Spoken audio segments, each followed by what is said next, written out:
आइए दीवाने गालिब की गज़ल नंबर 69 पढ़ते हैं। इसके अंदर 3 ही शेर हैं, काफ़ी कॉम्प्लिकेटेड वर्ड्स और इमेजरी है इसके अंदर।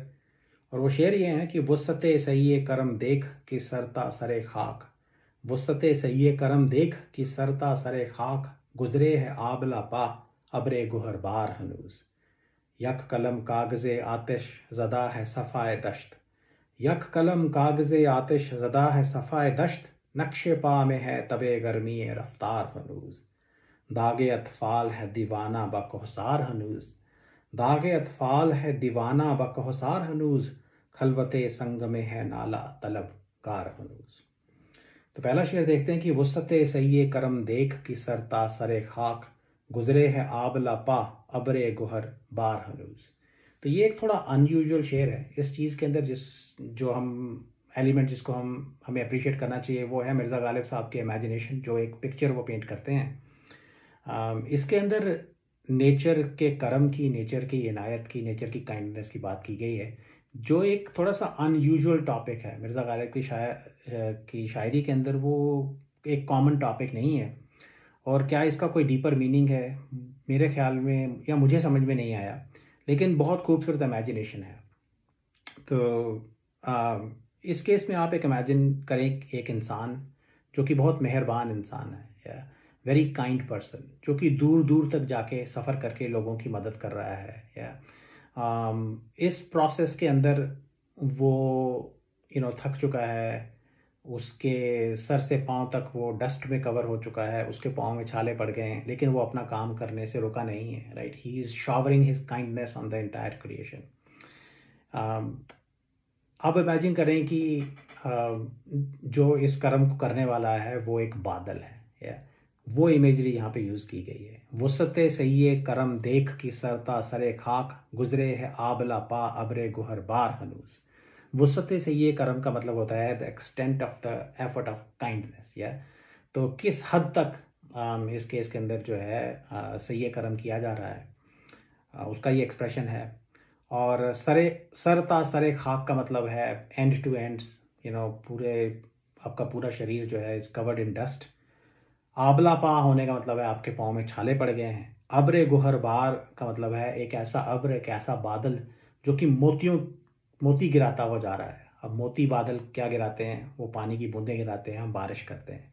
तो जो ये बादल जिसकी यहाँ पे बात हो रही है वो पूरी दुनिया में ट्रैवल कर रहा है, बरसात करता हुआ। राइट, फिजिकल पानी की बरसात करता हुआ और अपने कर्म की बरसात करता हुआ। राइट, अपनी काइंडनेस की बरसात करता हुआ पूरी दुनिया में ट्रैवल कर रहा है। और इन दिस प्रोसेस, जैसा मैंने कहा कि अगर कोई इंसान कर रहा हो तो उसके पाँव में छाले पड़ जाएंगे, वो डस्ट में कवर हो जाएगा। तो बादल को इन्होंने यहाँ पे पर्सोनीफाई कर दिया है और उसको भी वही क्वालिटीज़ यहाँ पे दे दी गई हैं। तो वो कहने का मतलब उनका ये है कि ये बादल जो है या नेचर जो है इतनी शिद्दत से लोगों के ऊपर सही करम फरमा रही है कि इन दिस प्रोसेस वो भी खाक में, बादल भी खाक में कवर हो गया है और उसके पाँव में भी छाले पड़ गए। राइट, तो देखें बादल को पर्सोनीफाई कर दिया, उसके पाँव में छाले डलवा दिए इन्होंने। तो ये ओवरऑल इमेजरी है। I think theme is the kindness of nature which is an unusual theme for Mirza Ghalib. और यहाँ पे फिर उन्होंने डस्ट में कवर होने की इमेजरी, पाँव में छाले पड़े होने की इमेजरी, जो कि एक कॉमन इमेजरी है उनकी शायरी के अंदर, वही इस्तेमाल की है। तो अगला शेर देखते हैं। वो कहते हैं कि यक कलम कागज़े आतिश ज़दा है सफ़ाए दश्त, यक कलम कागज़े आतिश ज़दा है सफ़ाए दश्त, नक्शे पा में है तबे गर्मी रफ्तार हनूज।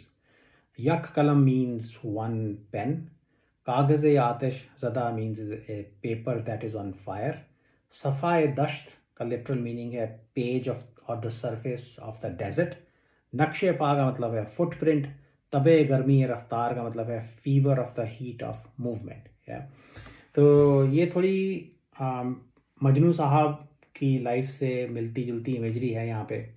तो बात यहाँ पे ये हो रही है कि इन्होंने यहाँ पे दश्त को, सहरा को एक दीवान या एक किताब से कंपेयर किया है और कह रहे हैं कि दश्त जो है वो वैसे ही एक गर्म जगह होती है। कह रहे हैं उसके एक सफ़े पे, उसका एक सफ़ा कैसा है कि जैसे कागज़े आतिश ज़दा हो, कि कागज़ के ऊपर आग लगी हुई है, राइट। तो जो दश्त का जो सफ़ा है, if you can imagine it made of paper, तो उसके ऊपर आग लगी हुई है।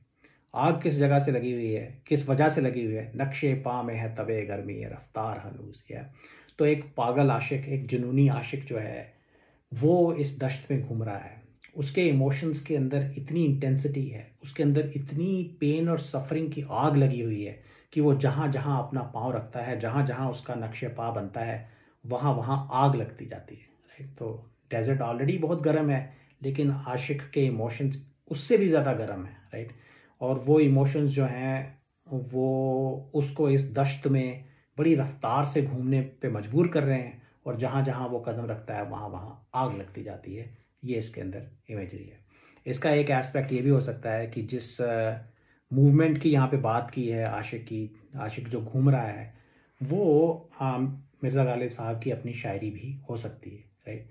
तो the walk of the mad lover is actually his own poetry. दूसरी जगह पे भी उन्होंने ये इमेजरी यूज़ की है।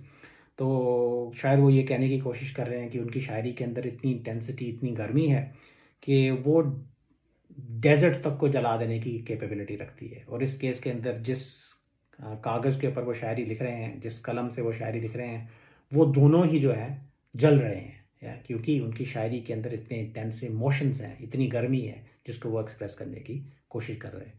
तो ये दोनों इसके एस्पेक्ट हो सकते हैं।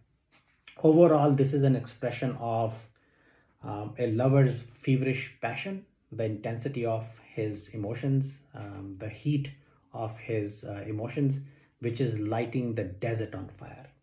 यक कलम कागज़े आतिश ज़दा है सफ़ाए दश्त, नक्शे पा में है तबे गर्मी रफ्तार हनूज।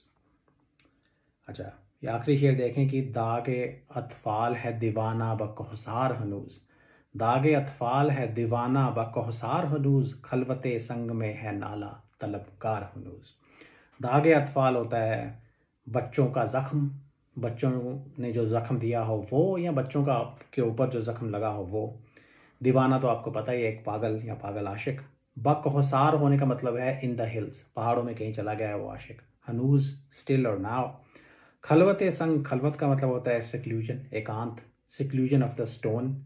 तो वो किसी रॉक्स के आगे पीछे कहीं बैठे हुए हैं, शायद ऐसा मंजर है।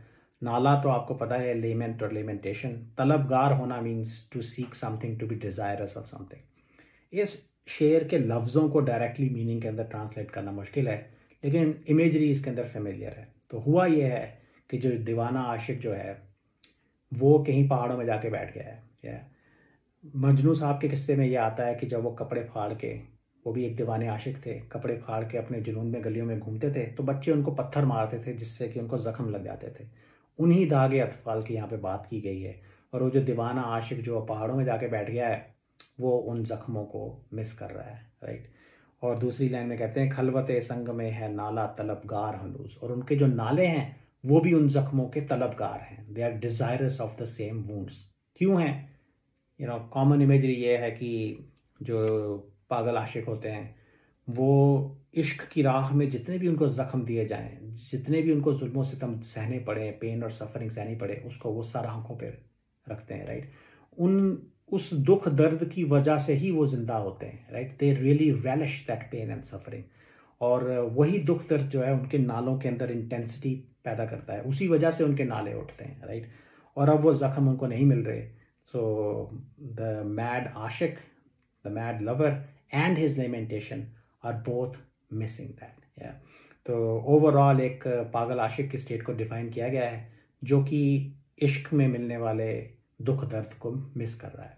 जैसे मैंने कहा दागे अतफ़ाल जो है उसके दो मतलब हो सकते हैं। तो ऐसा भी हो सकता है कि जो ज़ख्म देने वाले बच्चे जो हैं वो भी दीवाने को मिस कर रहे हैं, क्योंकि उनका ये सोर्स ऑफ एंजॉयमेंट था जब वो उसको पत्थर मारते थे गलियों में। But the most straightforward meaning is that the mad lover is missing the pain and suffering of love and passion. दागे अतफ़ाल है दीवाना बाकोहसार हनूज, खलवते संग में है नाला तलबगार हनूज। तो ये तो थे तीन शेर, काफ़ी कॉम्प्लिकेटेड इमेजरी थी। So I hope it made sense. Thank you.